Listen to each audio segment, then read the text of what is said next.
This is a New York Post article. Michael Jackson used 19 fake IDs to score drugs.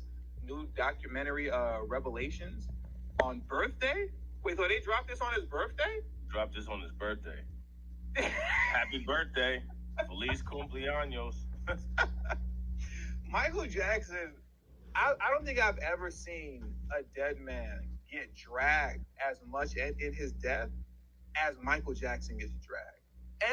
They dropping documentaries on this man every year. Like, why can't they just let this man rest in peace? That's insane to me. And then they drop this bogus documentary on his birthday too. I mean, look at the disrespect. Without going back into the Adam 22 Joe Budden stuff, right? This goes to show you what, because this was produced by Fox and TMZ, this documentary. This goes to show you, stop expecting the devil to be anything other than devilish. He's conducted himself the same way since 1619. I don't know why some of you are expecting something different. I don't know why you're expecting something different and are shocked. I mean, I'm shocked right now about this documentary, but you guys know what I mean, particularly as it pertains to how Joe Budden was crying to Adam 22 and pleading to his morality. I mean, this just continues to confirm this kind of stuff right here.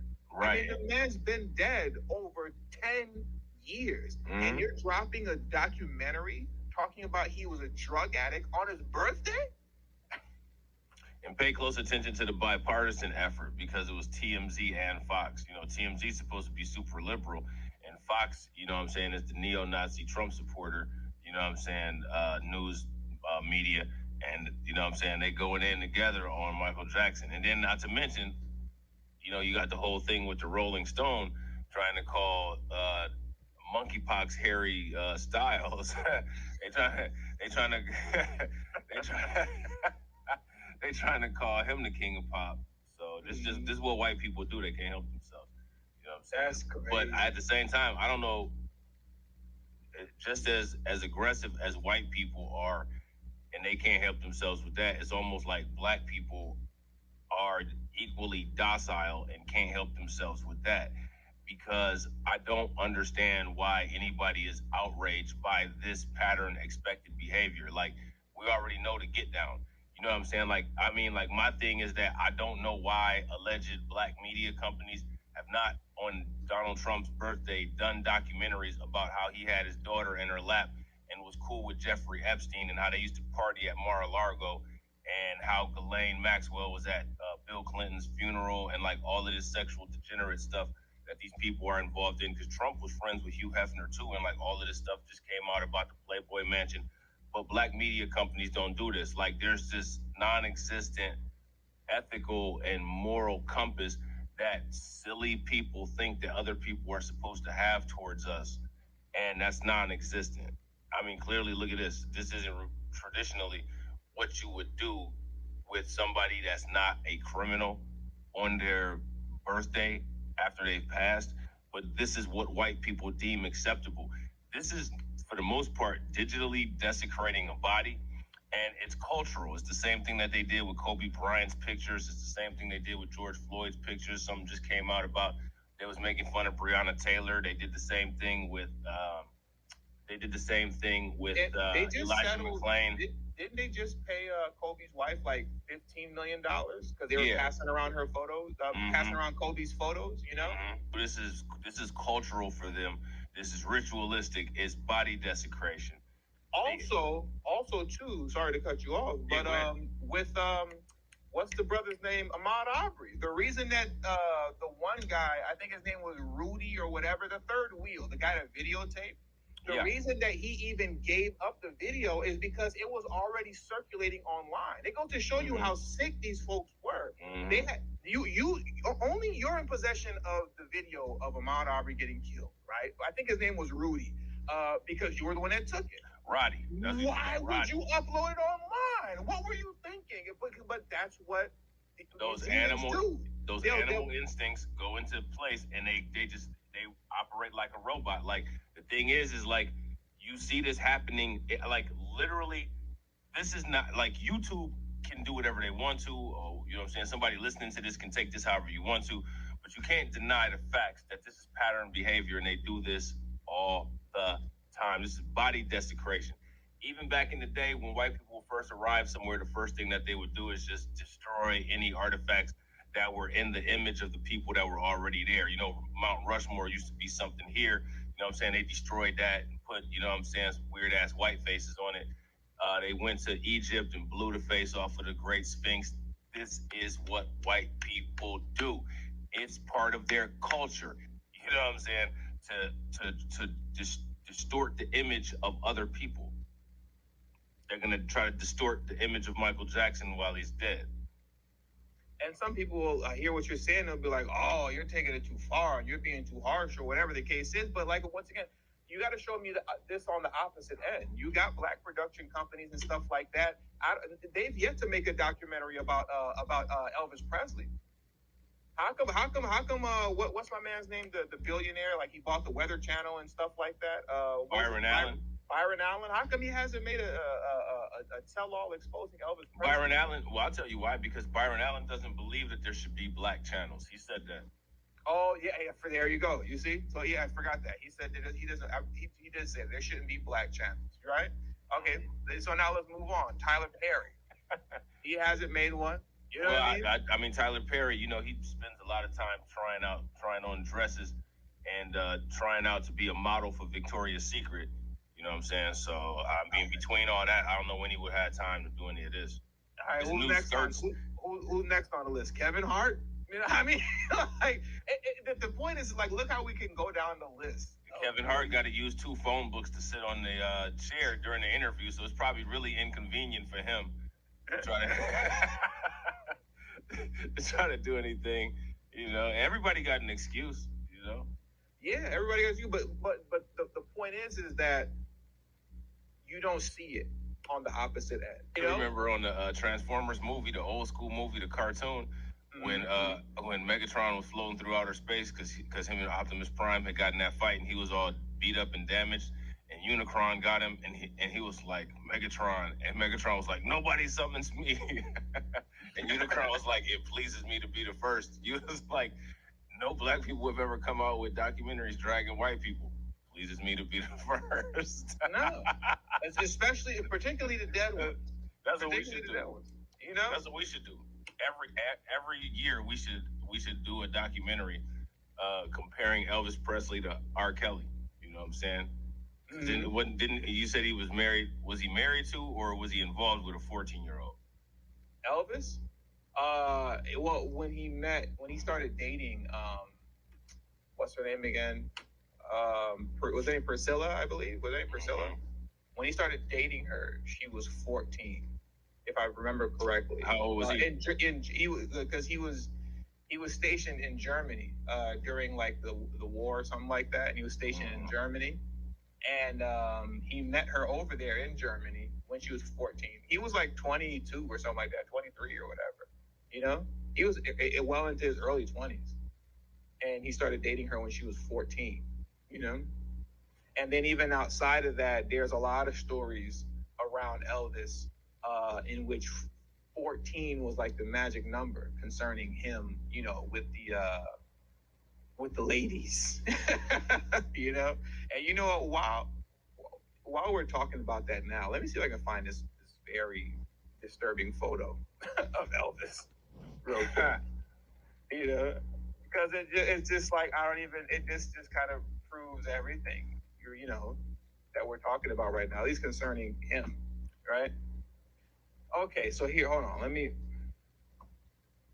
it is.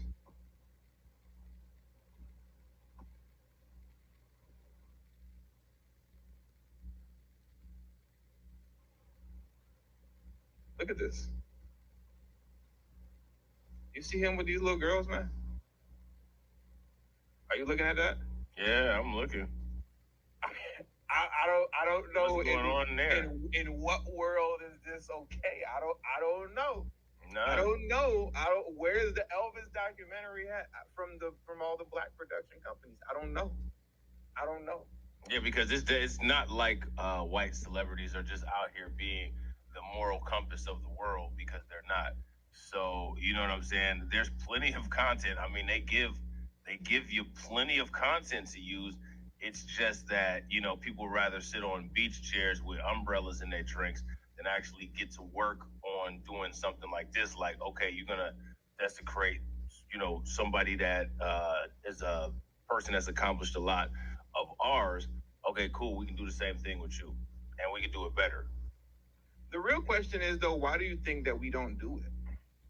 Like, why don't they do? I mean, I guess it's an obvious question, you know, but why is that? Like, why do you think they never do it?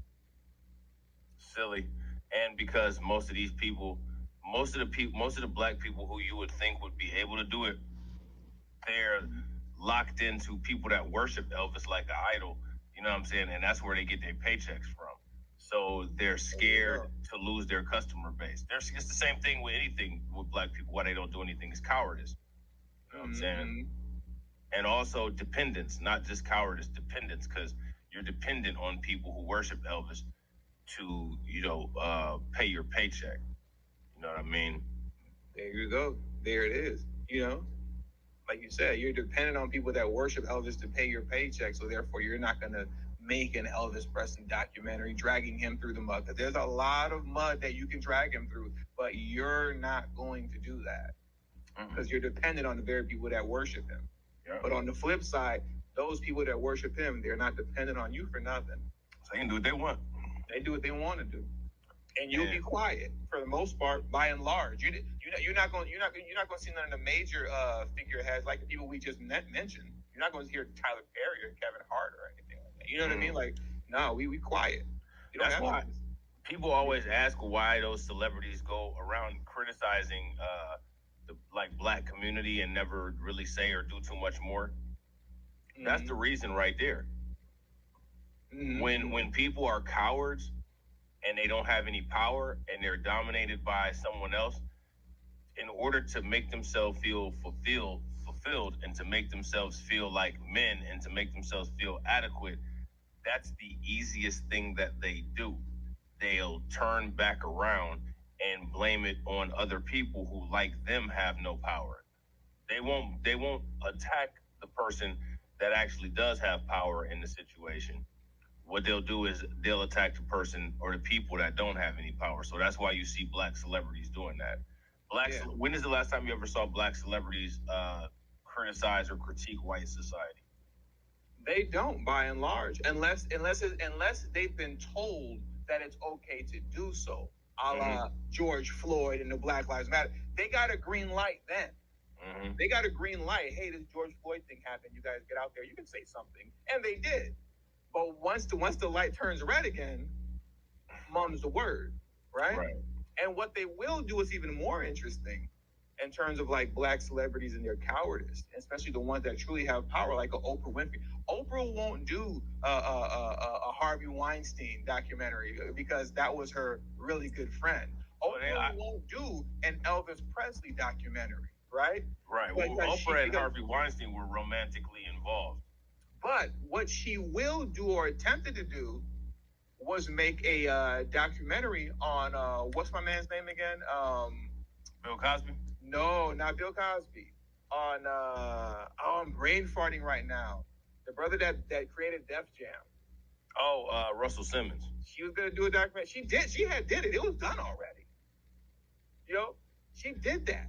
Somebody needs to do a documentary on Oprah. Now it ended up not coming out anymore because, funny enough, she did get kind of a lot of backlash for it. She still needs a documentary done. She's a little bit out of her place. You know, you look at she gets a pass too. Look at who got the ball rolling with getting Bill Cosby caught up in everything he got caught up in. Another black celebrity, another black comedian. All right? Wasn't it W. Kamau Bell? I believe so. I believe so.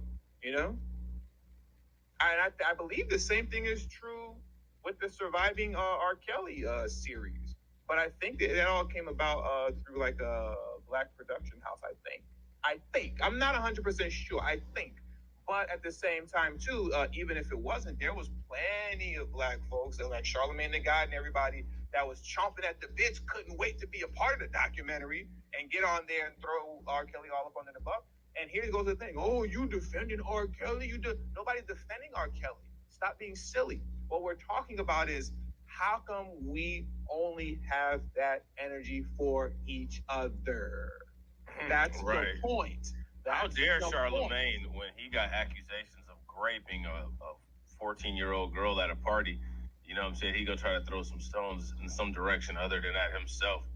If I'm not mistaken, he pled guilty to that too. I'm pretty sure he did. I believe he or pled either he guilty. pled no contest or something like that. He pled something, but whatever it wasn't innocent. That's Yeah, not what he played. Yeah, he didn't plead that. He didn't plead innocent to his charge. Yeah. You know what I'm saying? But that's the point. It's not about defending R. Kelly. It's about okay, R. Kelly, you got him. All the black people couldn't wait. All the black celebrities couldn't wait to be part of the R. Kelly documentary. Now, when are y'all gonna be a part of that Harvey Weinstein documentary? When are you gonna be a part of that Elvis Presley documentary? Oh, okay, right. I got it. Okay. That's why I say they need to be a celebrity purge, man.